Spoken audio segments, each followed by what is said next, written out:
quand Dieu nous pose une question, bien, lorsqu'on interroge Dieu, il y a d'autres qui arrivent. Et on se dit, laquelle est la priorité? Laquelle que je vais répondre en premier? Mais il s'agit de bien discerner, savoir laquelle répondre. Et quand on arrive à répondre l'une des questions qui se présentent, on peut trouver plusieurs dizaines de questions. Mais à travers une question, peut nous aider à répondre aux autres questions. Amen. Est-ce que vous me suivez? Je ne suis pas un philosophe. Hein? Non. Dieu m'aide dans la prédication à aller à l'essentiel. Dans une simplicité. Et je demande toute la grâce de Dieu ce matin. Qui m'accorde sa grâce. Et à travers cette question, je me suis interrogé moi-même. J'ai entendu la voix du Seigneur dans mon cœur me dire, quelle est ta priorité aujourd'hui? Et je veux aussi te poser la même question. Quelle est ta priorité aujourd'hui? On a des priorités. On a tous des priorités. Est-ce qu'on a les mêmes priorités? Est-ce que c'est les mêmes raisons qui nous ont attirés dans ce lieu-là? Mais Dieu veut te demander ce matin, quelle est ta priorité? C'est à travers la priorité des personnes qu'on peut voir leur force, leur foi, leur amour, découvrir toute leur force. Quelle est ta priorité? Est-ce tes études? Pour ceux qui font les études, plusieurs interrogations vont se défiler. Pour les étudiants, pour étudier, il n'y a pas d'âge. C'est pour ça que je veux te poser cette question. En ce qui concerne tes priorités. Est-ce tes études? Pour les jeunes. Est-ce ton mariage? Tu peux être dans le mariage et peut-être pas encore. Mais pour toi, c'est une priorité. Je te pose encore une question. Est-ce ton mariage? Est-ce ta famille? Oh, ma famille, pour moi, c'est... Sans ma famille, je ne peux pas vivre. Tu as raison. Est-ce ton travail? Réponds-moi. Est-ce ton argent? Waouh! Sans l'argent, on ne peut pas vivre. Je ne sais pas. C'est l'expression de beaucoup. Ou tes biens matériels, entre parenthèses, tes richesses. Je reprends. Quelle est ta priorité aujourd'hui? Nous savons que ça tourne autour de ça. C'est pourquoi j'ai eu cette réflexion de faire ressortir ces questions-là. Parce que pour beaucoup, c'est les études. Ça passe en premier. Mon mariage, oh Seigneur, si je ne me marie pas cette année, non. C'est pas la peine. Ou bien, si tu ne restaures pas mon mariage, Seigneur, j'abandonne. Et d'autres diront, ma famille. Ne touche pas à ma famille. Comme si on disait, ne touche pas à mes potes. Non, mon travail, c'est tout pour moi. C'est vrai. L'activité, ça fait partie de notre développement. On se développe par le travail. Voilà. On a besoin de travailler. On a besoin d'argent. Sans argent, plusieurs portes peuvent se fermer, mais on ne peut pas dire à ce point, sans l'argent, on ne peut pas vivre. Il y en a qui vivent sans argent, hein, dans des villages, hein, par des trucs. Hein? Est-ce qu'on peut dire aussi, mais bien? Mais avant d'aller plus loin, avant de parler, se poser par ces versets, Nous allons d'abord lire dans l'évangile de Matthieu, chapitre 6, à partir de verset 19. Ça va nous aider encore mieux à s'interroger. Parce que c'est ça la vie. Si on ne se pose pas des questions, ce n'est pas la peine. Il faut toujours une bonne réflexion dans la matière, dans tout ce que nous faisons. Mais on va commencer à bien s'interroger. Ça va nous aider. Il est dit, ne vous amassez pas des trésors sur la terre, où la terre et la rue détruisent, et où les voleurs percent et dérobent. Mais amassez-vous des trésors dans le ciel, où la terre et la rue ne détruisent point, et où les voleurs ne percent ni ne dérobent. Car là où est ton trésor, écoutez bien, là aussi sera ton cœur. Tu as le droit d'aimer tes études, mais si là vraiment se trouve ton trésor, là aussi ton cœur sera dedans. Ensuite, il est dit, je me suis arrêté, oh là là là là, je reprends, oui. L'œil et la lampe, c'est bien ça, verset 22. L'œil est la lampe du corps. L'œil est la lampe du corps. Si ton œil est en bon état, tout ton corps sera éclairé. Mais si ton œil est en mauvais état, tout ton corps sera dans les ténèbres. Si donc la lumière qui est en toi est ténèbre, combien seront grandes ces ténèbres? Nul ne peut servir de maître, car où il haïra l'un, il aimera l'autre. Où il s'attachera à l'un, il méprisera l'autre. Vous ne pouvez servir Dieu et Mammon. C'est pourquoi je vous dis, ne vous inquiétez pas pour votre vie de ce que vous mangerez, ni pour votre corps de quoi vous sera vêtu. La vie n'est-elle pas plus que la nourriture, et le corps plus que les vêtements? Regardez les oiseaux du ciel, ils ne sèment ni ne moissonnent, ils n'amassent rien dans des greniers, et votre Père céleste les nourrit. Amen. Amen. Ne valez-vous pas beaucoup plus que eux? Mes frères et sœurs, qui de vous, par ses inquiétudes, peut ajouter une coudée à la durée de sa vie? Et pourquoi vous vous inquiétez au sujet du vêtement? Considérez comment croissent les lys des champs. Ils ne travaillent ni ne filent. Cependant, je vous dis que Salomon même dans toute sa gloire n'a pas été vêtu comme l'un d'eux. Si Dieu revêt ainsi l'herbe des champs qui existe aujourd'hui et qui demain sera jeté au four, ne vous vêtira-t-il pas à plus forte raison, gens de peu de foi? Ne vous inquiétez donc point et ne dites pas que mangerons-nous, que boirons-nous, de quoi serons-nous vêtus? Car toutes ces choses, ce sont les païens qui les recherchent. Votre Père Céleste sait que vous en avez besoin. Et c'est là que je vais mettre l'accent. Au verset 33. Et je veux qu'on nous puissions le lire ensemble. Cherchez.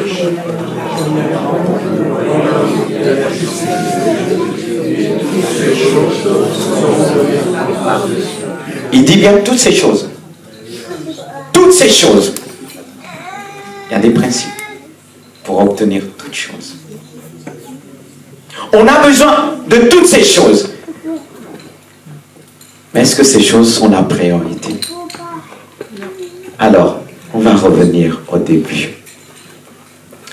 S'il nous dit chercher d'abord, premièrement, le royaume et la justice de Dieu, et toutes ces choses vous seront données par-dessus. Alors, je répète encore, quelle est donc, frères et sœurs, notre priorité? Et quelle est donc ta priorité ce matin? Je reviens. Est-ce tes études? Mais je vais te répondre par un verset. Parce que voici ce que dit Dieu en ce qui concerne les études. Regarde avec moi. Beaucoup d'études est une fatigue pour le corps. Je ne dis pas qu'il ne faut pas étudier. Mais je te réponds, beaucoup d'études pour ceux qui ont mis leur confiance entièrement dans les études, c'est ta priorité. Mais je vais te dire, ce matin, beaucoup d'études est une fatigue pour le corps. Beaucoup. Lorsqu'ils ont étudié, ils ont pris des rondeurs, ils ont grossi quand ils étaient focalisés dessus. Cependant, oh bien, c'est pourquoi, si vous voulez. Qu'est-ce que la Bible nous dit? Qu'est-ce que Dieu dit en ce qui concerne son livre?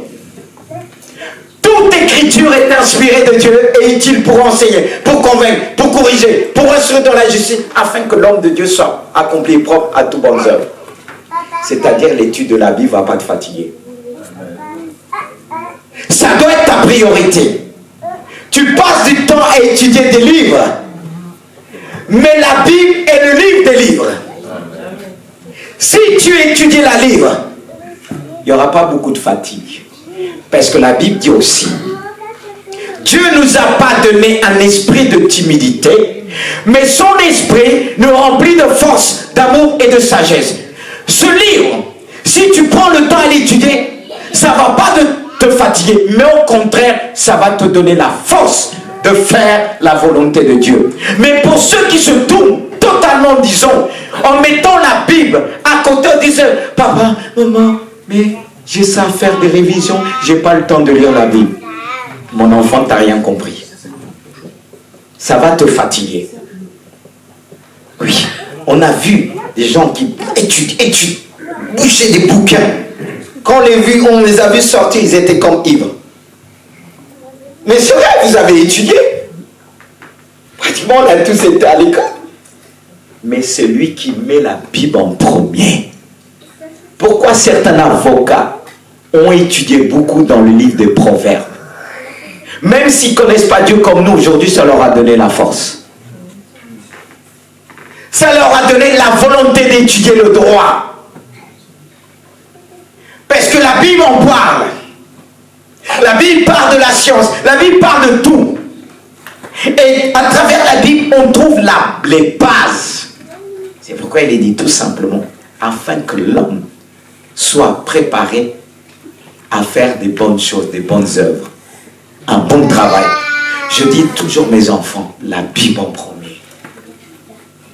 Mais je sais que entre ce qu'on leur dit, ce qu'ils font, ça fait deux. Les jeunes, vous êtes là. Si vous voulez avoir du succès, la Bible disait, c'était Moïse qui disait à Josué, si tu médites cette parole jour et nuit, c'est alors là que tu auras du succès dans toutes tes entreprises. Dans tout ce que tu vas entreprendre.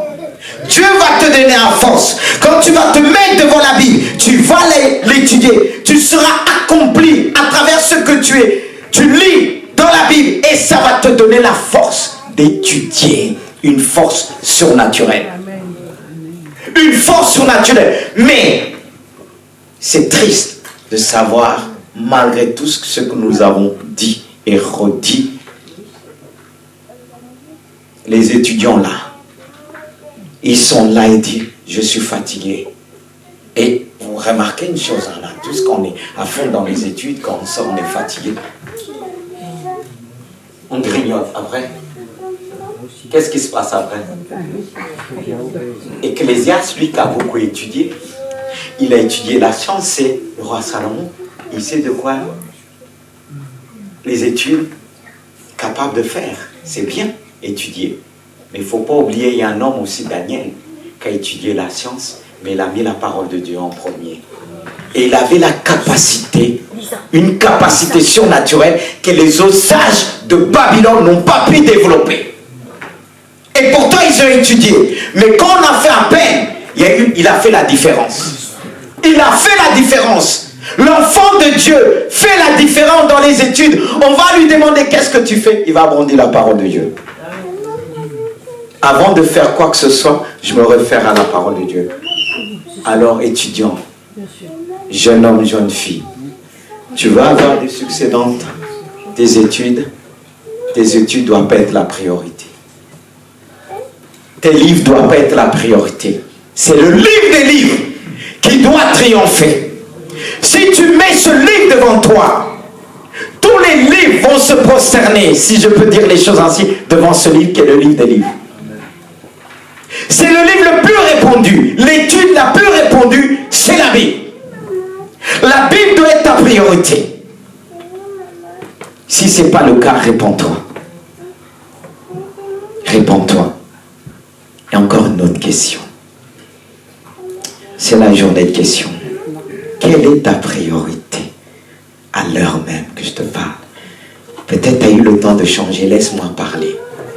Tu auras le temps de changer. Ton mariage, c'est précieux le mariage.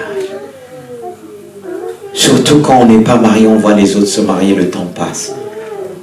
On dit, ah Seigneur, non.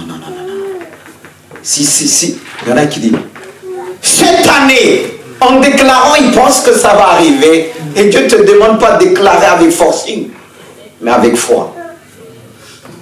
Il dit, le mariage. Mais qu'est-ce que Dieu dit? J'ai pensé à cette parabole parce qu'il y a la Bible, à travers la Bible, on en tient toutes sortes de réponses. Et j'ai trouvé la réponse, peut-être vous pourrez trouver d'autres réponses à travers la Bible, la parabole du grand souper. Qu'est-ce que cette parabole dit? Un homme donna un grand souper. Il invita beaucoup de gens.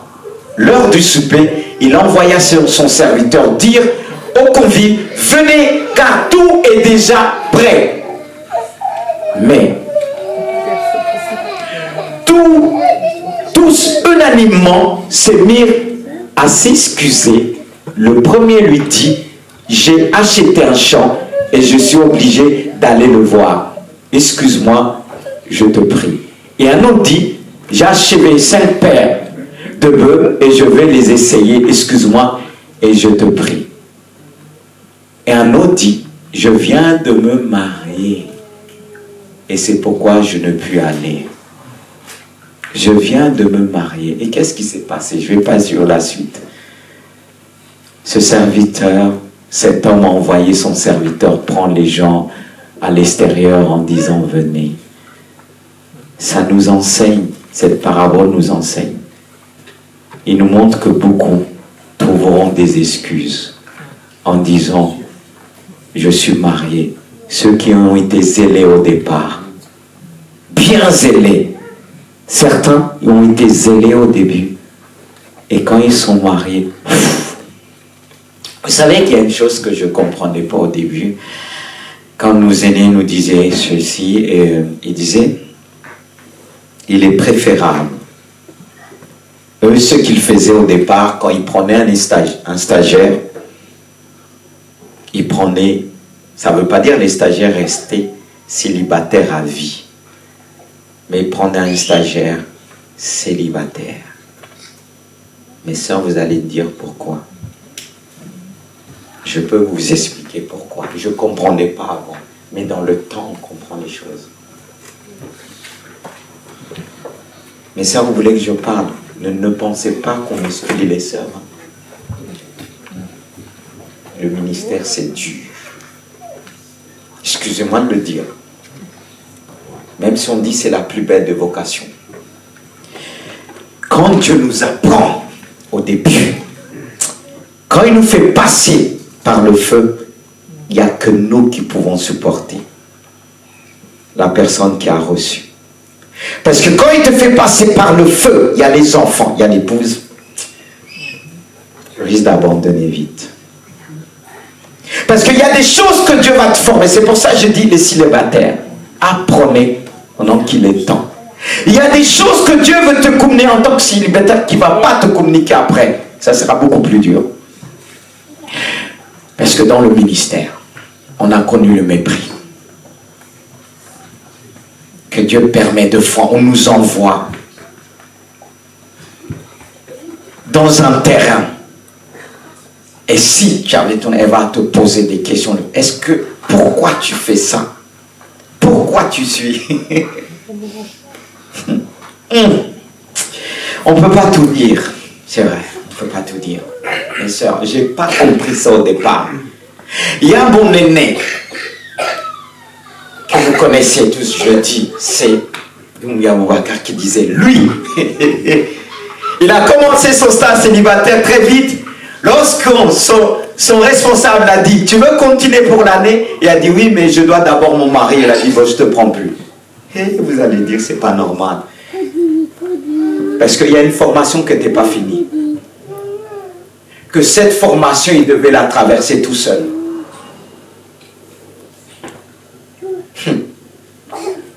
Aujourd'hui, je comprends. Parce qu'il y a des choses que je me dis, s'il y avait la femme, l'enfant, ça aurait bloqué. Regardez dans la Bible les hommes que Dieu a appelés. Au début. Ils étaient comment? Ils étaient déjà mariés.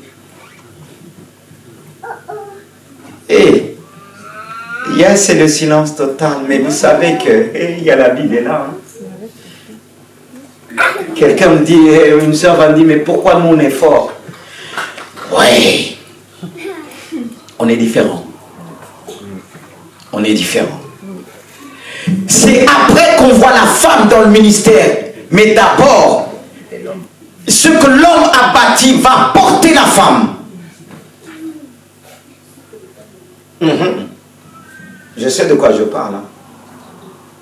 Et il y a des sœurs qui disent, oui, je suis prêt, c'est vrai, une femme est porte. Mais ce que j'ai vu, la femme sera forte quand le mari va établir les fondements. La femme a été tirée de la côte de l'homme.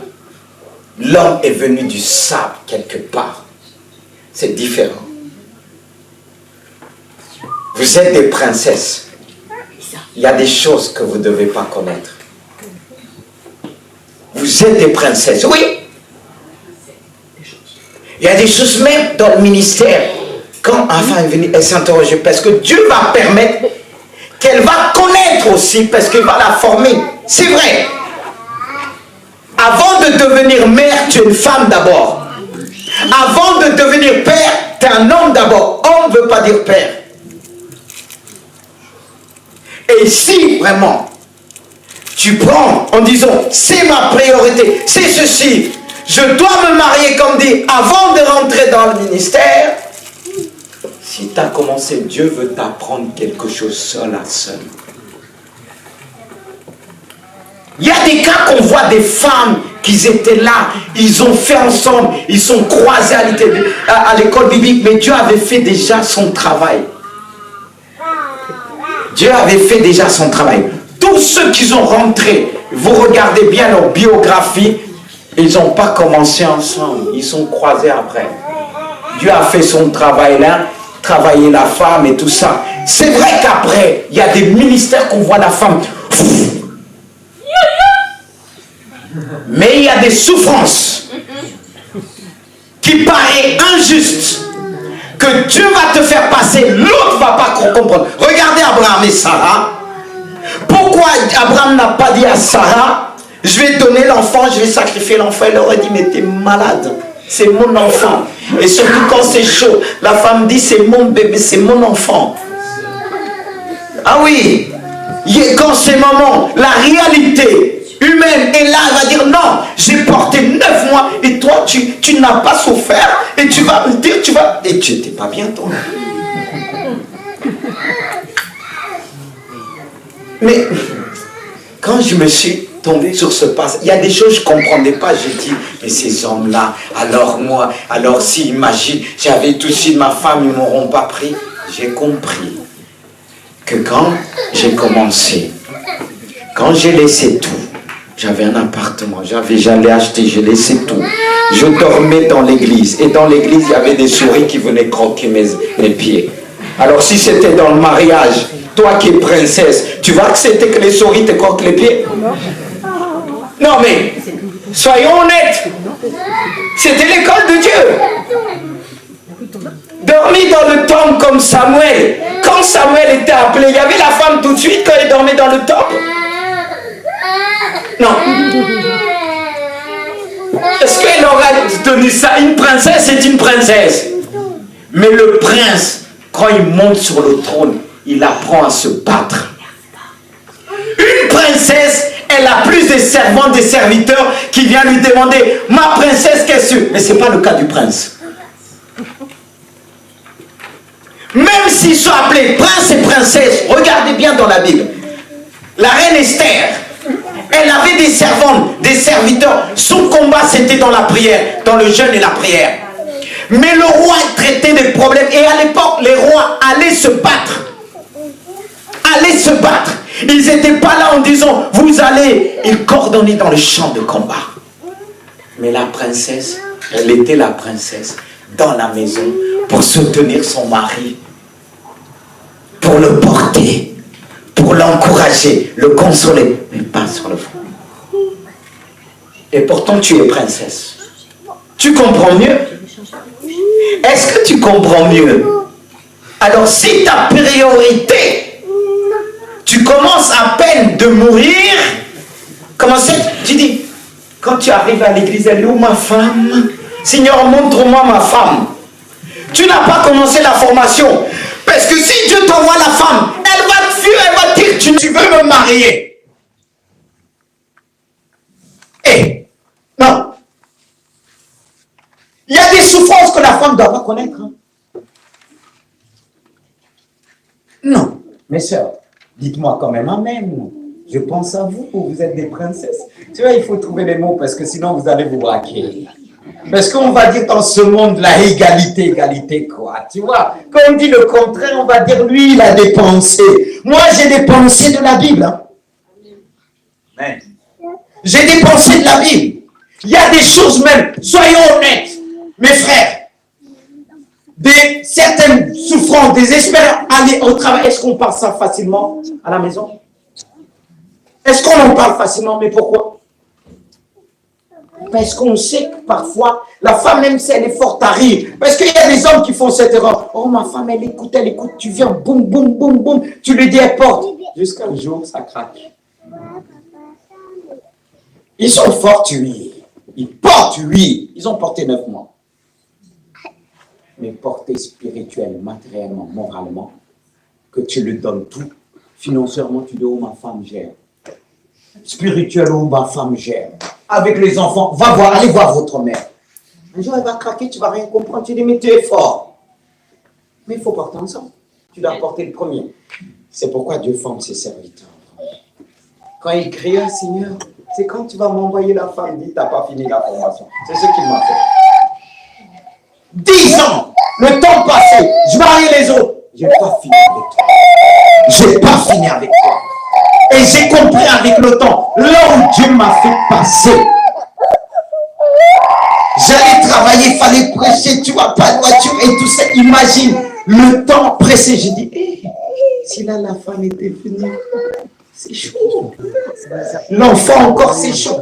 Est-ce que j'aurais pu me consacrer, connecter devant Dieu? Parce qu'il voulait me montrer les choses seul à seul. Et il voulait m'emmener à passer du temps. Parce que, vous savez, si vous êtes marié, il faut être sage. Des fois, tu vas prier, Dieu va t'occuper de ta femme. Hein. Mais quand je passais du temps, 10 heures, des jours dans la prière, non, c'est là que j'ai appris. Dans les études, c'est là que j'ai appris. Mais si j'étais marié, avec les enfants, qui peuvent pleurer à tout moment, est-ce que j'aurais eu ce temps-là? C'est valable aussi pour la princesse, quelque part. Quand tu n'es pas mariée, princesse de Dieu, il y a des choses que tu dois apprendre, parce que sinon tu vas renverser ton foyer. Et beaucoup de filles, même, ils n'ont pas encore appris. Seigneur, je veux le mari. J'ai rencontré, écoutez bien, une personne dans le temps qui est venue me voir. Elle dit, à peine je le parle, prie pour moi, je veux le mari. J'ai dit, si le mari vient là, avec tous tes problèmes là, tu penses qu'il va rester? Il va partir. Il y a des personnes qui ont des problèmes, ils pensent que le mari va résoudre tout. Ils ont mis leur priorité sur le mariage en disant, mais quand je me marie, tout va changer. C'est lui le changement. C'est lui Jésus. On t'a dit ton mari est le sauveur du monde. Amen. Toi, au lieu de tourner vers Jésus, Jésus te dit, viens, et toi tu dis, mariage. Pour tuer ton mariage après. Amen. Quand la fille disait, elle a dit problème, toutes sortes de problèmes, j'ai dit, mais tu veux te marier pour le tuer? Amen, amen. Tu penses qu'il va supporter tous tes problèmes? Mais moi, je ne peux pas supporter tout. Amen. Si Jésus ne m'aide pas, mais toi, tu prends le mariage comme le secours de l'Éternel. Si je me marie, mais quand tu vas te marier, j'ai dit, mais regarde, tu ne vas pas bien. Tu ne vas pas bien, tu vas lui donner quoi? Parce que le mariage, c'est apporter le meilleur de soi. Et toi, tu vas lui donner les difficultés, tes problèmes du passé, tes problèmes, t'as tout eu. Tu n'as pas été guéri. Lui, il vient avec ses problèmes qui ne sont pas toi, tu donnes. Et un jour, le mariage fait boum, boum. Encore le boum là, ça va. Ça fait plus que boum. Le mariage, ce n'est pas la priorité. Le mariage, ce n'est pas la priorité, comme on a vu. Ce qui dit, Jésus les invite pour parler de leurs problèmes. Quelques-uns disent non. Je viens de me marier. Alors qu'avant, tu étais bien à l'église. Le mariage, c'est un plus. Le mariage doit te propulser en avant.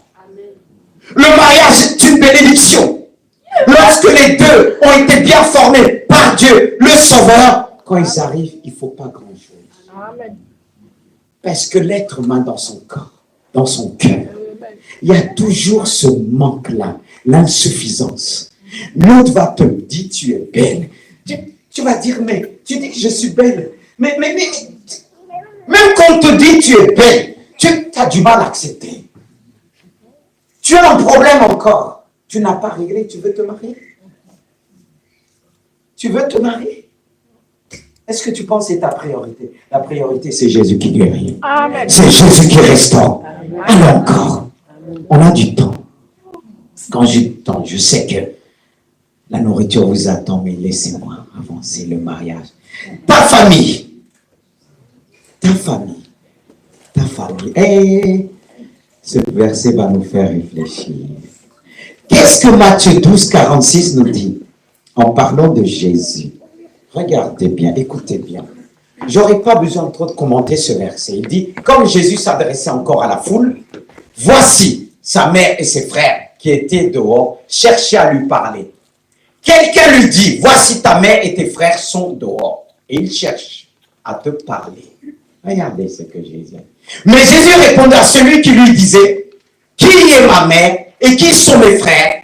Puis, étendant la main sur ses disciples, il dit, voici ma mère et mes frères, car quiconque fait la volonté de mon Père et qui est dans le ciel, celui-là est mon frère et ma soeur et ma mère. Ça fait réfléchir. Hein? Toi qui penses ta véritable famille sont tes parents et tes enfants, tu te trompes.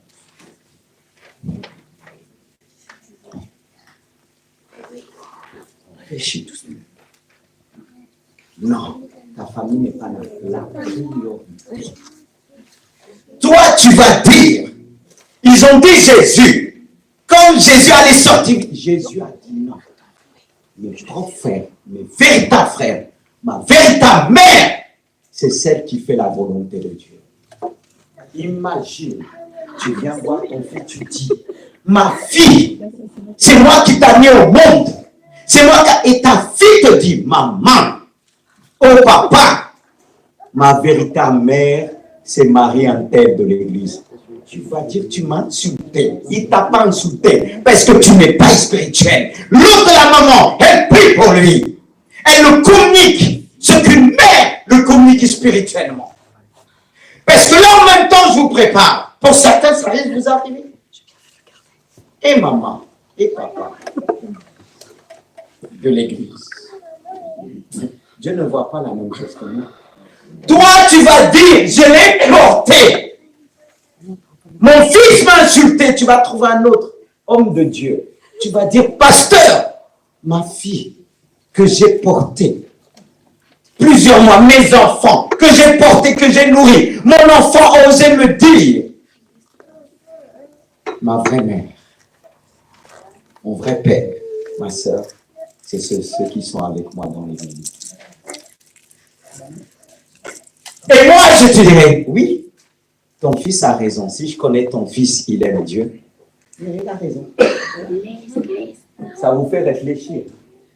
On peut perdre notre identité, notre position de père et de mère. Et est-ce que c'est la priorité, la famille? Vous savez, lorsque j'étais marié, on dit toujours, on dit, ouais, voilà, il y a 20 demeures, ceux qu'on invite après au repas. Nos familles, que ce soit et ma femme, on s'est dit, nous, on veut toute l'église, pareil, 20 demeures et après le repas. La famille nous dit, c'est pas normal. Mais 20 demeures, ça suffit. J'ai dit non, je prêche l'évangile. Je dois me réjouir aussi avec mes frères et sœurs, les véritables frères et sœurs. Et j'ai dit ça à mon propre père qui disait, il faut la famille, ceci. J'ai dit, tu auras ta place. Mais les tontons là, les tatas là, c'est pas le jour qu'il y a des mariages, je suis le tonton. Les tontons et la tata, c'est ceux qui ont souffert avec moi à l'église. Et lorsque j'ai donné ma vie à Dieu, pendant le temps de baptême, ma soeur, on était comme ça. Le jour de mon baptême, elle n'était pas encore convertie. Je lui parle de Dieu, je lui parle de mon baptême, elle était ailleurs, elle ne s'intéressait pas. Je lui ai dit, écoute, que tu viennes, que tu ne viennes pas, moi, oh, j'ai mes frères et sœurs dans l'église. Je m'en fous que tu viennes, tu ne viens pas. Je lui ai dit comme ça. Elle était comme ça. Mon frère qui m'aime, il me dit ça. Parce que je voulais ce que mon Jésus est, n'est-ce pas, il dit tel qu'il est, tel que je suis. J'ai dit, oh, écoute bien. Que tu aimes et que tu sois là. Tu ne sois pas là. J'ai pas dit avec ma mère. Ça va être égal. Ça ne va pas m'empêcher de me réjouir. Parce que ma véritable famille, c'est l'église. C'est l'église. Il y en a qui me disent, c'est pas vrai, tu ne mettras pas ta famille tu ne mettras pas l'église en premier que ta famille. Mais là, j'ai dit, je l'ai dit. J'ai dit, le jour de mon baptême, là, parce qu'on peut être triste. Oui, viens, tu ne vas pas venir à mon baptême, tu ne m'aimes pas. Mais Jésus m'aime. Amen. Jésus m'aime. Jésus m'aime. Ça suffit. Son amour est puissant. Son amour me change. Son amour me change. Et je l'ai expérimenté. Je l'ai dit, je l'ai fait. Ouais. Regardez le verset suivant. Un autre verset. Encore celui-là. Ce verset. Est-ce que vous n'aimez pas ce verset? Non, c'est bon. Vous n'aimez pas ce verset, on va le lire. Mais tu vas l'aimer aujourd'hui. Hein.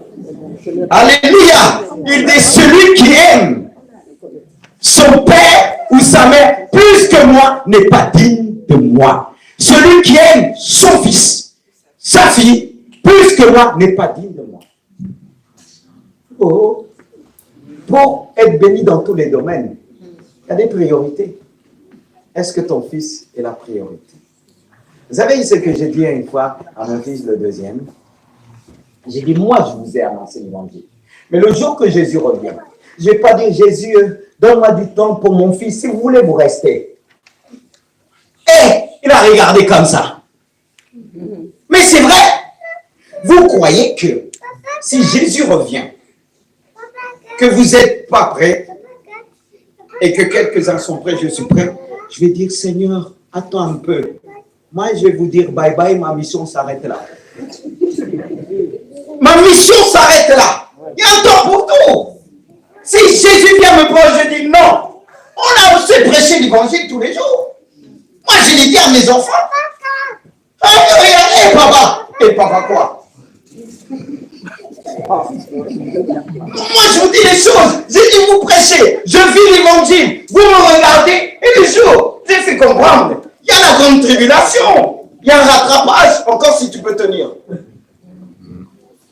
Ah, les sentiments, là, trop sentiments, ça peut nous retenir. Moi, je suis là devant vous. Je me donne. Mais s'il y a un enlèvement, je ne vais pas dire, Jésus, je ne vais pas faire comme Moïse. Hein. Je ne suis pas Moïse. Moïse a son ministère, comme Moïse l'a dit, efface mon nom que tu as inscrit dans le livre. Il y en a qui prêchent dessus, il dit Moïse a bien fait. Mais ça l'a coûté aussi. Il n'est pas rentré dans le Canaan. Il n'est pas rentré. Parce qu'il a intercédé pour son peuple. Lorsque Dieu l'a dit, Dieu a toujours raison. Hein? Dieu a dit, retire-toi. Moïse a dit non. Oui, certains peuvent dire, ah, Moïse, il y a un mot. Oui. Le ministère de Moïse, c'est le ministère de Moïse, c'est pas le ministère de Lismandi. Même si je dois me référer à certaines choses, mais quand je lis, je dis, hey, Moïse, quand même, tu vois, tu as pleuré pour rentrer dans le Canaan. Tu n'es pas rentré. Et pourtant, il a dit, Dieu, sinon il fasse, oh, quelle prière. Oh, il est courageux. Mais Dieu a raison. Dieu a toujours raison. Et on a vu à la fin, à cause de ce peuple-là, il s'est mis en colère. Il n'est pas rentré. Moi, je ne veux pas que ça m'arrive. Moi, s'il me dit, oh, je viens, je dis, Alléluia, ton serviteur est là. Le reste, mes enfants spirituels, vous allez vous débrouiller. Il y a la grande tribulation. Certains qui va durer 7 ans, c'est rapide. Mais il faut tenir aussi. Et c'est pas sûr que beaucoup vont tenir. Alors c'est maintenant. Si vous avez un père qui vous aime, il y a toujours une fin. Je passe au travail. Vous êtes toujours là, vous inquiétez pas. On ne va pas prendre du temps parce que ça, c'est pas ça suffit soi-même. Hein. Vous allez bien cogiter. Mon but, hein, moi j'ai trop réfléchi, vous allez aussi réfléchir. Hein. Pas, je ne vais pas le porter tout seul. Ah oui, c'est ça. La Bible dit que chacun puisse porter sa croix. Vous allez porter votre croix aujourd'hui. Le travail, encore un verset. Ton travail, et j'aime beaucoup ce verset. Le travail, oui. Il s'agit, on a une travailleuse, une femme qui travaillait. Eh bien, cette femme dans la Bible, ben, wow. Vous savez qu'il y a des gens qui aiment leur travail. Mais ton travail ne doit pas être la priorité. Ils aiment quand vous les voyez travailler, ils ne s'arrêtent jamais. Oh. Quand tu commences à la maison, même quand le bois est le tableau, tu le remets en place, la poussière, tu es tout le temps. Quand tu dis, ton mari te dit, hé chérie, assis-toi un peu, tu dis, non, je travaille, viens m'aider. Et tu commences à bouger tes enfants, alors que là, il doit écouter autre chose. Non, mais bon, on va lire ce passage d'abord. Il dit, comme Jésus était en chemin, avec ses disciples, il entra dans un village, et une femme nommée Marthe le reçut dans sa maison. Elle avait une sœur nommée Marie, et qui s'étant assis au pied de Jésus, Seigneur, écoutait sa parole. Ensuite, Marthe, occupée à divers soins domestiques. Wow. Vous n'aimez pas une femme comme ça qui travaille? Alléluia. Il dit, cela est dit au Seigneur, cela ne te fait rien, Jésus. C'est que ma sœur me laisse seule pour servir. Dis-lui donc de m'aider. Le Seigneur, écoutez bien, lui répondit, Marthe, Marthe, tu t'inquiètes et tu t'agites pour beaucoup de choses. Une seule chose est nécessaire. Marie a choisi la bonne part qui ne lui sera pas ôtée. On sera tenté que de dire Marie est paresseuse. Oui, parce qu'il y a des gens même dans l'église, c'est des serviteurs. Mais est-ce qu'ils se mettent à l'écoute de Jésus? Ils aiment tellement leur travail. Pour ceux qui aiment tellement leur travail, l'église n'a plus de place. La prière n'a plus de place. Et ils ne se posent pas pour écouter la parole qu'on appelle la parole de Jésus. Et ils pensent par leurs œuvres qu'ils seront justifiés. Il est dit que Marthe servait, comme vous le voyez, dans divers soins domestiques. C'était une femme qui était capable de gérer une maison. Alléluia! Pour les sœurs qui savent gérer une maison. Il faut savoir t'arrêter aussi, pardon. Parce qu'à quel moment ton chéri Jésus va pouvoir te parler? À quel moment? Et quand il te parle, je dis, tu vois pas que je suis en train de travailler? Quand ton mari te dit, chérie, viens, on prie, je travaille. Oui, moi j'ai des enfants, alors va dire à des enfants de venir m'aider, hein. Viens m'aider. Elle dit, tiens Marie. Marie, elle est là tranquille. Dans sa tête, elle pouvait dire, mais elle ne voit pas. Mais je vais dire son maître. Je vais dire au maître, hein, il n'y a que moi qui travaille. Je vais dire au maître. Mais la réponse, c'était étonnant. Parfois, on s'attend à une réponse qui va à notre sens parce qu'on sait bien dépenser, bien travailler, bien faire les choses. On croit que Jésus va nous applaudir. Il te dit, ton travail a pris la place. Et aujourd'hui, dans nos églises, beaucoup c'est le travail. Travail. Quand le pasteur va, le pasteur ne travaille pas. C'est ce que Dieu t'a dit. Ça, c'est une fausse révélation. Ça, c'est une fausse révélation.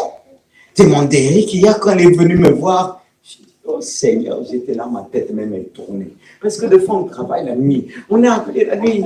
Il y a quelqu'un qui venait, une urgence, il venait de loin, de Paris, il dit, il a besoin, il dit, viens au culte, il dit, peut-être, venir au culte, il fallait l'accueillir. J'ai raté d'abord ma tête, j'ai dit, Eric, dis-lui de venir. Mais quand j'étais dans le cours de baptême, ma tête tournait. J'avais des... La personne avait vraiment besoin. C'est pour vous dire à l'église, il y a la puissance. C'est pas la même puissance que tu as à la maison. Hein? Peut-être vous croyez, je vois Dieu faire des choses, les gens venir de loin. Je vois la puissance de Dieu agir.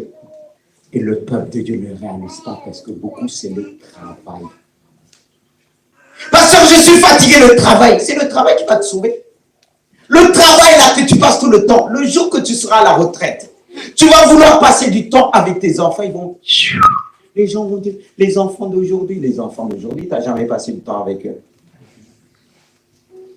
Il y en a le travail. Quand ils rentrent à la maison, ils travaillent. Le moment de repos, c'est lorsqu'ils vont dormir. Et même s'ils ont mal partout, ils travaillent. Jusqu'au jour qu'ils tombent par terre, là, ils s'arrêtent. Mais ça, c'est le repos imposé.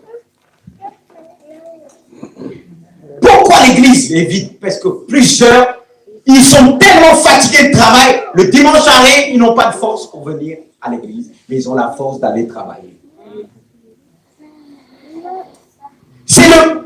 L'église, là, c'est pas la priorité de beaucoup. Hein.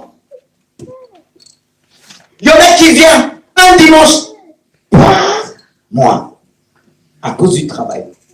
Et il dit, mais il y en a qui me disent, pasteur, il faut que je travaille le dimanche parce que je suis bien payé.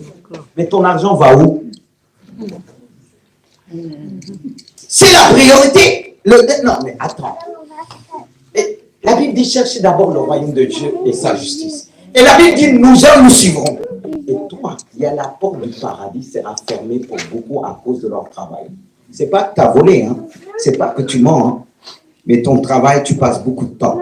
Même ceux que l'ordinateur, là, les jeux, c'est leur priorité. Moi, j'ai peur hein, quand je vois les enfants, les jeunes, qui tout le temps, ils sont fatigués pour venir à l'église, mais ils ne sont pas fatigués de jouer. Il y en a qui dorment à 3 heures du matin si on ne les arrête pas. Oh, jeunes, hein. Pas comme simplement les jeunes, même les adultes là qui se cachent là. Qui, tu vois, il y en a les jeux là, ils sont tout le temps devant les jeux, c'est la priorité. Mais à l'église, ils sont fatigués quand ils sont à l'église, ils dorment. Le jour de l'enlèvement, tu vas dormir. Pendant que tu vas réveiller, ils sont où? Tellement les jeux veulent qu'on dormir spirituellement. Et vous savez que là, on rigole, mais le jour là, beaucoup ne vont pas rigoler. Hein. D'accord? Rigolez bien. Mais préparons-nous aussi. Parce que les jeux, le travail, il y en a tellement qui repartent, qui tardent le travail. On est obligé de les chasser au travail même. Mais au travail, il y a du monde. Mais à l'église, il y a moins de monde. Et même quand il y a du monde, est-ce que Jésus est la priorité? Pas toujours. Et j'avance. Le dernier, ton argent était bien. Vous me suivez toujours? C'est vrai qu'on a pris du temps, excusez-moi. Mais on ne peut pas partir sans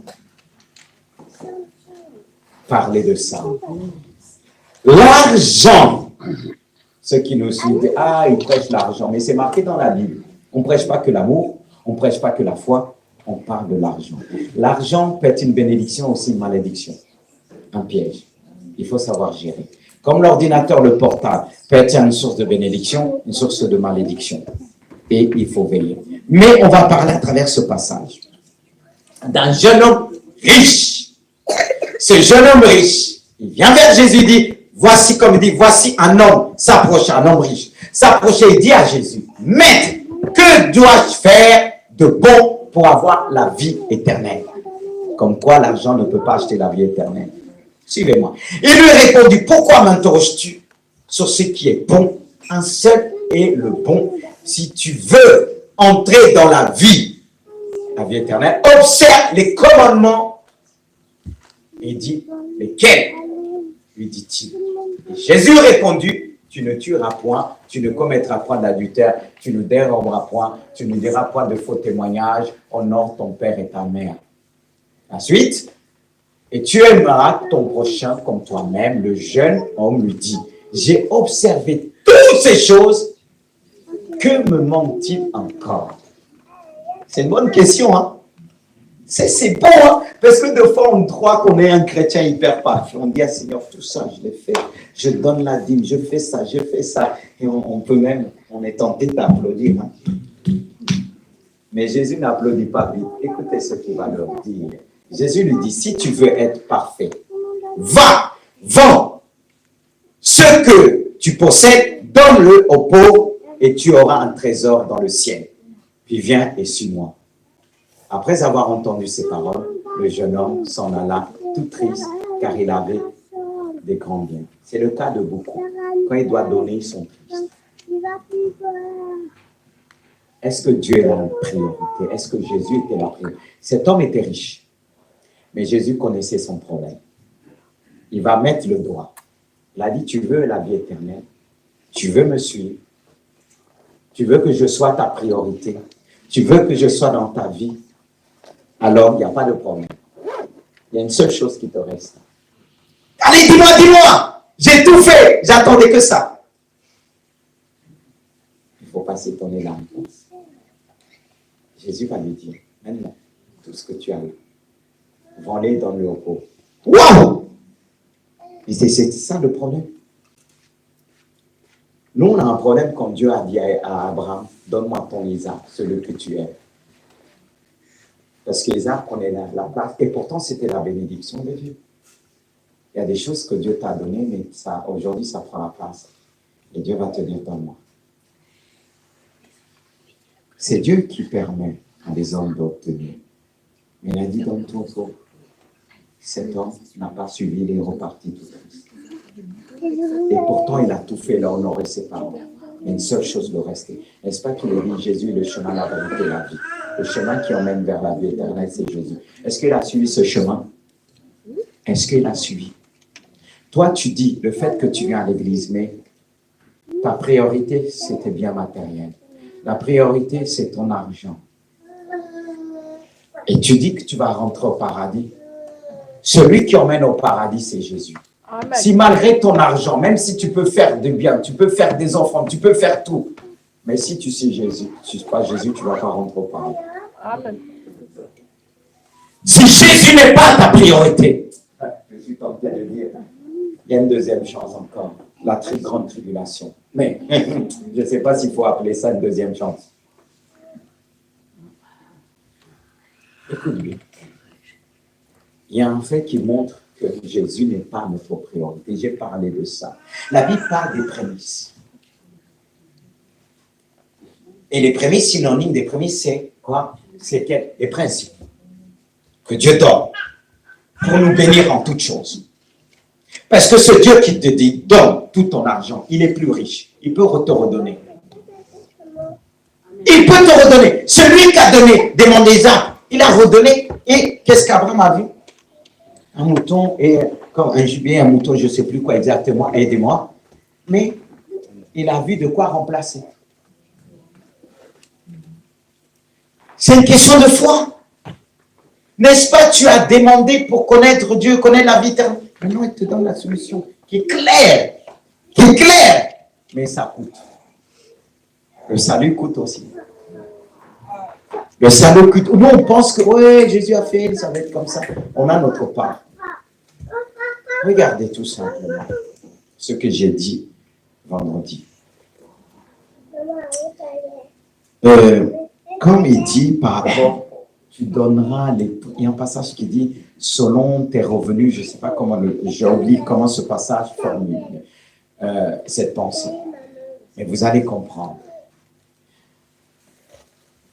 On apporte à Dieu nos prémices. Comme il dit, apportez vos dîmes et vos offrandes, nous dit dans Malachie. Il a dit, vous me trompez. Et comment on peut tromper Dieu? Eux, ils le trompaient parce qu'ils apportaient des bétails vraiment boiteux. Mais nous, aujourd'hui, comment on trompe Dieu? On ne donne pas. Il y a ceux même qui peuvent donner. Mais par leur action, leur manière de donner, on voit que Dieu n'est pas la priorité. Pourquoi? Tout simplement. Quand ils apportent Dieu, leur dîme, soi-disant leur prémisse, ils calculent d'abord tout ce qu'ils doivent payer comme facture et on donne ça en dernier. On se rappelle que Dieu existe. Mais qui on doit donner en premier? Si la Bible dit, cherchez premièrement le royaume de Dieu, qui on doit donner en premier? Parce que pour beaucoup, si c'est chaud, le moi il dit, Seigneur, tu sais, je ne peux pas te donner, tu es riche. Non, Dieu n'a pas la première place dans tes finances, dans tes biens. Il est dit dans l'Ancien Testament, ils apportaient, même le premier-né des enfants, il dit, il appartenait à l'Éternel. Abel a offert, comme on dit, son troupeau, le premier-né, quelque part, de son troupeau. Toujours les prémices, la première chose. Et ceux qui aussi, qui cultivaient la terre, ils apportaient la première semaine à Dieu. Ça, ce sont des principes, depuis ça a toujours existé, pour voir, Dieu a restauré ces choses, pour voir s'il est le premier en tout. Même par rapport à nos enfants que Dieu nous a donnés, il est dit à l'époque, il fallait apporter le premier appartenait à Dieu. Qu'en est-il pour notre salaire? Et on veut dire, Dieu est là la priorité? Non, excuse-moi de te dire ça. Dans tes finances, Dieu n'est pas la priorité. Et tu veux qu'il te bénisse en toutes choses? Tu veux qu'il te bénisse dans tes finances? Tu veux qu'il te bénisse dans tes projets? Il n'est pas le premier. Comme j'ai dit l'autre jour, parce que quand je prêche, Dieu m'appelle être un modèle. Ceux qui travaillent avec moi dans le conseil, je leur ai dit, est-ce que vous êtes fidèles dans ce domaine? Si vous n'êtes pas fidèles, ce n'est pas la peine de garder ce poste-là. Et même au niveau des anciens, ceux qui vont travailler avec moi, si vous n'êtes pas fidèles dans ce domaine, ce n'est même pas la peine, c'est hypocrite devant Dieu. Parce que la Bible dit, on doit apporter, moi quand ça arrive, la première chose que je fais, un clic et tout ça, parce qu'aujourd'hui Dieu nous a donné les moyens, parce que je sais que le dimanche va arriver, maintenant je fais un clic, le virement est parti. Avant de penser à mes factures, parce que Dieu est plus qu'une facture, il dit, cherchez d'abord le royaume des cieux, et toutes choses vous sera donné. Ça aussi, dans les finances, c'est chercher le royaume. Tes actes doivent parler, tes œuvres doivent parler, tes œuvres doivent t'exprimer. Mais jusqu'à quand vous allez comprendre ça? Jusqu'à quand? Ça fait partie de mes prédications. Parce que ça fait partie de la clé que Dieu vous accorde. La clé dans l'église. Est-ce qu'on peut dire que Dieu a besoin de notre argent? Est-ce qu'on peut dire l'homme de Dieu, qui a reçu de Dieu, il a besoin de ça? Non, il enseigne. La personne qui est venue, il a dit, j'ai un problème, mais si vous réglez mon problème, je vais vous donner l'argent, je vais vous prêcher. J'ai dit, garde ton argent. C'est quelqu'un qui a des moyens. Oui, je ne vais pas dire d'où il vient, d'où il travaille. Mais je lui ai dit, écoute, je suis au-dessus de ça. Après, Dieu peut faire grâce. La personne fait, mais je lui ai dit, il y a des personnes qui sont venues dans ce bureau. Quand Dieu agit, ils ont déposé. J'ai dit, non, c'est pas non. Mais quand je vous prêche, vous pensez que moi, c'est votre argent que je veux? Un père, est-ce qu'on peut payer un père?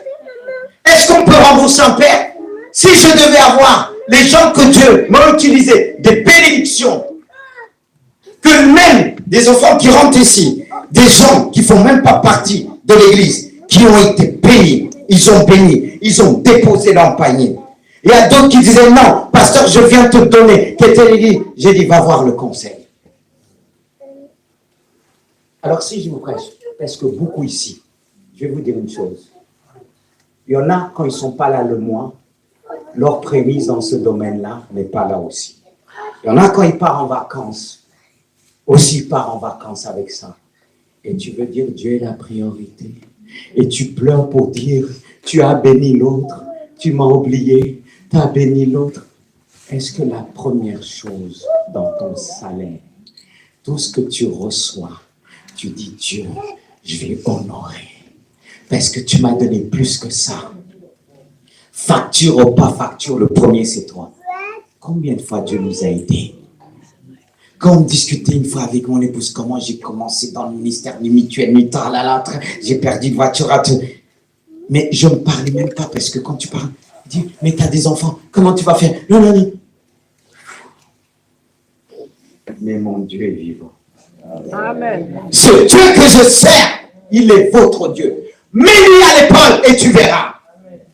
Parce que si il est le premier, il a la priorité. Quand mon salaire arrive, j'ai dit, Seigneur, c'est toi le premier. C'est toi qui m'as donné la santé. Et je suis fier de le faire. Je suis un enfant de Dieu.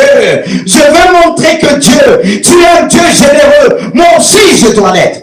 Mais non, on commence à calculer. Quand on donne, on est triste, on dit, mais Seigneur, je dois faire ça, je dois faire ça, je dois faire ça. Non. Non. Est-ce que vous suivez? Oh Seigneur, aide-nous. On doit se repentir. Parce que vous savez pourquoi je vous dis ça? Parce que beaucoup peuvent dire, si j'étais centré sur l'argent, avec mes mains que Dieu a utilisées, guérir, délivrer, cancer et autres, les personnes sont venues déposer. Ça ne veut pas dire que Dieu ne permet pas que les gens peuvent nous bénir, mais pour nous dire, là, la personne qui te donne, même elle tremble parce qu'elle sait que tu te donnes. Elle se demande, est-ce que c'est vraiment équivaut ce qu'elle a reçu? Est-ce que c'est vraiment ça? Elle tremble même. Parce que toi, tu vas voir, c'est grand, mais la personne, elle dit, c'est rien par rapport à ce que j'ai obtenu. Oui. Oui. C'est là que Dieu doit faire donner des hommes dignes de son nom. Parce qu'il y a des moments où Dieu te dit, vas-y, comme il a fait pour Élie et Élisée, son serviteur qui a couru prendre les richesses de Naaman, il était frappé de la lèpre. C'est pour ça, suivre l'homme de Dieu, c'est pas évident. Il y a des moments où tu vas avoir envie de prendre, il va te dire non, ne touche pas. Voilà, Dieu est bon. Mais est-ce que Dieu est là la priorité ce matin? Je vais m'arrêter là. Est-ce que Dieu est la priorité? De rechercher d'abord. D'abord. Il doit être premier devant ta femme, devant tes enfants. Des fois, c'est facile de dire à Dieu, oui, tu seras le premier. Mais quand Dieu t'éprouve, quand il m'a prouvé une fois, l'enfant est tombé malade, il dit, tu vas prêcher. Et je prêchais la guérison. J'étais parti toute la nuit et je suis revenu. C'est après que Dieu a guéri l'enfant. Et deux fois, on arrive, on est malade, vous ne savez pas. Mais quand on met le pied, la maladie nous quitte. Est-ce que Dieu nous éprouve? Priez pour nous. Ne soyez pas à regarder les défauts. Il y en a qui disent, mais le pasteur là, il tient encore. Si je tiens encore, parce que Jésus-Christ est ma priorité. Et Jésus ne tombera jamais. Je me rappelle, j'ai vécu des choses difficiles. Encore, les gens regardaient, mais même les hommes de Dieu sont venus me voir en disant, c'est pas normal. Il dit, mais tu dois être suivi. C'est pas normal. J'ai beau à leur dire, je vais bien. Ils avaient du mal. Ils avaient du mal. Et je dis, je vais bien. Parce que Jésus est ma priorité. Il dit 7 fois le juste homme, mais il se relève toujours. Et je peux dire, j'aime Jésus. Même quand je suis fatigué comme hier, j'étais fatigué. Il m'a relevé. Il m'a donné la force devant cet homme qui est en face. Et il m'a donné aussi des paroles de révélation. En écoutant, il disait, voici le problème. Voici ce que Dieu prépare à faire. Voici ta vie. Il était étonné. Parce que Dieu, même quand je suis fatigué, quand je suis à l'écoute, je dis, Seigneur, donne-moi la concentration. Parce qu'après avoir prêché, écouté, passé des heures de délivrance et autres, il y a d'autres personnes qui arrivent. J'ai dit, oh Dieu, c'est toi qui donnes la sagesse et l'intelligence. Tu es ma priorité. C'est toi qui vas me permettre d'entendre derrière les paroles, de discerner, d'écouter et donner une solution qui vient de toi. Une parole qui vient de toi. C'est pourquoi je vous dis, notre Dieu est puissant. Parce que moi, je vois ce qu'il fait dans cette église. Mais les gens sont ingrats. Oui, je peux me permettre de le dire. Parce que je suis dans des situations. Dieu a utilisé mes mains, guéri de cancer, et c'est les premiers qu'ils ont calomnié. Mais heureusement, tous ne sont pas comme ça. Amen. Moi, je vis, mais eux, ils sont sur la malédiction. Parce que mon Dieu ne permettra pas comme tous, parce que je fais de Jésus ma priorité. Je dis, Seigneur Jésus, tous les jours, je veux que tu sois ma priorité. Je le dis à mes enfants. Je dis à l'enfant, ma priorité, c'est Jésus. C'est lui qui a changé ma vie. C'est lui qui m'a donné la force de me marier. C'est lui qui m'a donné la force d'engendrer. Et c'est celui qui vous donnera la force. Et je te pose la question encore. Est-ce que Jésus est ta priorité? Dans tes études, dans le mariage, au sein de ta famille. Est-ce qu'il est le premier de ton âme? Il est devant ton argent. Est-ce que si Jésus te dit, va et vends ta maison, mets l'argent dans tel endroit pour les pauvres, pour cette association, est-ce que tu seras capable de le faire? Dieu ne va pas peut-être te demander ça. Il te demandera quelque chose à ton niveau. Car il est dit, de même il est dit, on n'est pas tenté au-delà de nos forces. Mais Dieu ne nous tente pas, il nous éprouve. Il ne t'éprouve pas au-delà de tes forces. Frères et sœurs, l'église que nous voyons aujourd'hui, petite et grande, avec le monde. Vous pouvez avoir des églises, il y a du monde. Mais Jésus n'est pas la priorité de tous. La preuve, la plupart viennent que les dimanches. Ils viennent le dimanche. Aucun. Donc, ils sont dans aucun, dans un domaine, comment on dit, service. On ne les voit pas. Et quand il y a la femme qui va trop dire, tu fais trop. Et toi, tu fais rien. Est-ce qu'un jour, on est à l'église, est-ce qu'il y a un problème? Je suis là, mais non, tout le monde veut recevoir. Et il ne donne jamais. La Bible dit, il y a plus de bonheur à donner qu'à recevoir. On voit, il y a des grandes églises, on dit, l'Esprit de Dieu est là. Oui, l'Esprit de Dieu est là, mais l'Esprit de Dieu, ce n'est pas la priorité de tous. Moi qui ai positionné, quand il y a quelque chose à l'église, il n'y a qu'un poignet d'hommes et de femmes. Ils sont les autres. Vous allez dire l'affaire du pasteur. Est-ce que vous voulez que le pasteur, est-ce que le paradis appartient qu'au pasteur? Hein? Vous voulez pas partir au paradis? Vous voulez pas partir là-haut? Cherchez d'abord le royaume des cieux et sa justice. Et tout, il va nous donner même, le paradis, il est dedans, toutes choses. Mais vous attendez, vous réveillez le jour de l'enlèvement. Quand tu ne vas plus voir ta femme au lit, ton mari au lit, tu vas dire, chérie, arrête de jouer le cache-cache, on a dépassé ça. On n'a plus 20 ans, mais ce n'est pas le cache-cache, c'est la vérité, Jésus l'a enlevé. C'est ce que tu veux? Toi qui dis, on forme une seule chair, mais c'est spirituel. Hein? On forme une seule chair, mais le salut est personnel. Hein? Amen.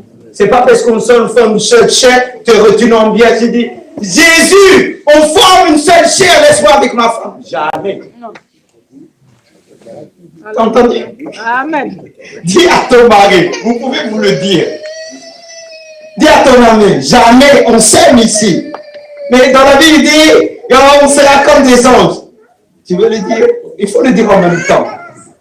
Tu la regardes, tu dis jamais, oh. Non, ils n'osent pas. Ils n'osent pas de dire son mari, jamais. On est cher de 6 millions. Si tu n'es pas prêt, Eh bien, écoute, tu as une deuxième chance, la grande tribulation. Gloire à Dieu, est-ce qu'on peut se mettre debout? Alléluia! Acclamons ce Dieu qui est puissant. Et on va prier. Pour moi, c'est demander d'abord à Dieu, pardonne-moi. Si dans un domaine ou autre, mon enfant a pris la place, je veux faire comme Abraham, je te donne mon Isaac. Seigneur, nous te prions. Ce message s'adresse pleinement à nous. Pardonne-nous. Pardonne-nous par le Saint-Esprit. Pardonne-nous. Pardonne-nous, Saint-Esprit. Oh Dieu, tu es notre priorité. Ton serviteur a dit, sonde-moi et connais mon cœur. Regarde.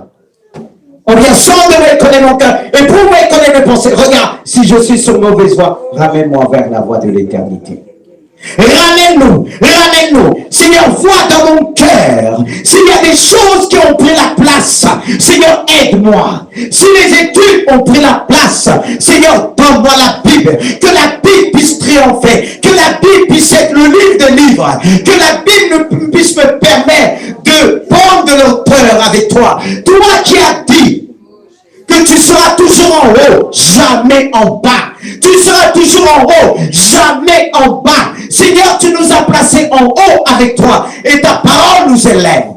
Seigneur Jésus-Christ, je veux te dire aussi, ce matin, si je me suis focalisé que sur le mariage, en disant chaque fois que je vais à l'église, on disait, où est ma femme, où est le mari, pardonne-moi. Tu es mon meilleur mari, Jésus. Tu es le plus beau des fils de l'homme. C'est toi l'épouse de l'église. C'est avec toi que je fais une alliance de mariage avec toi. Ma première alliance est avec toi. Je détruis toutes sortes d'alliances qui ne viennent pas de toi. Le mariage avec toi en premier. Je ne suis pas marié spirituel avec qui que ce soit, mais avec toi, Jésus. Alors je détruis toutes les alliances qui ne viennent pas de toi par le nom puissant de Jésus. Car le monde des ténèbres veut nous marier, veut nous emmener vers d'autres alliances. Mais je prends autorité. Ce matin, je veux te dire, sois mon époux. Je veux faire une alliance avec toi. Car tu as signé à la croix. Tu as signé avec ton sang. Tu as signé avec ton sang. Jésus-Christ, tu as dit au Père, tout est accompli. Tu as dit au Père, tout est accompli. C'est toi qui veux nous briser la malédiction. La malédiction qui nous empêche de rencontrer un homme de Dieu, une femme de Dieu, pour me marier avec un homme de Dieu, une femme de Dieu selon ton cœur. Alors je brise toute alliance. Toute alliance qui ne vient pas de toi. Je brise, Seigneur. C'est vrai que tu parles du mariage comme une alliance. Si j'ai aucune alliance avec toi, comment je pourrai trouver seul est celui que tu m'as envoyé? Je prends l'autorité. Je prends l'autorité. Seigneur, sur tout ce qui pourra m'empêcher, sur tout ce qui se place devant moi pour prendre la place. Si ma famille a pris la place, vois dans mon cœur. Si j'aime ma femme ou mon mari plus que toi, pardonne-moi. Si j'aime mes enfants plus que toi, pardonne-moi. Tu as dit dans ta parole ce matin, tu nous as rappelé, celui en disant, Seigneur, tu as dit ceci, celui qui aime son père ou sa mère plus que moi n'est pas digne de me suivre. Oh Jésus, oh Jésus, moi qui dis, souvent je suis digne, mais je me rends compte que je ne suis pas digne. Alors Seigneur, nous humilions devant toi.